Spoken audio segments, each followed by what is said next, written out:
অবশেষে জয় এবং সানজিদার ভালোবাসার পূর্ণতা পেল। বন্ধুরা, বাংলাদেশের নাম্বার 1 ইউটিউবার রাকিব হুসাইন এবং তার সহধর্মিনী নুসরাত জাহান অন্তরা, রাকিব হুসাইনের একমাত্র ভাগিনা জয় হুসাইন এবং নুসরাত জাহান অন্তরার একমাত্র ভাগিনী সানজিদা।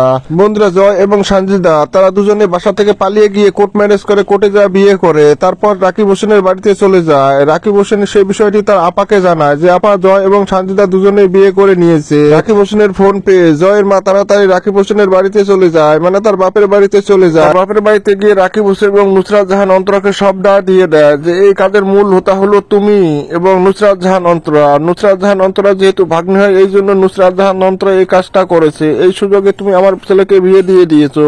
অর্থাৎ জয়ের মা বলল, শোনো রাকিব হোসেন এবং নুসরাত জাহান অন্তরা, আমি এই বিয়ে মানি না, এই বিয়ে কখনো হতে পারে না। বন্ধুরা, এরপরে যা হলো সেটা দেখতে থাকুন এবং ভিডিওটিতে লাইক দিয়ে চ্যানেলটি যদি সাবস্ক্রাইব না করেন সাবস্ক্রাইব করার অনুরোধ রইল। বন্ধুরা, এতক্ষণে যে গল্পটি শুনলেন আসলে কি সেই গল্পটি সত্যি ছিল? না বন্ধুরা, না, এই গল্পটি সত্যি ছিল না। এই গল্পটি ছিল একটি প্র্যাঙ্ক ভিডিওর গল্প।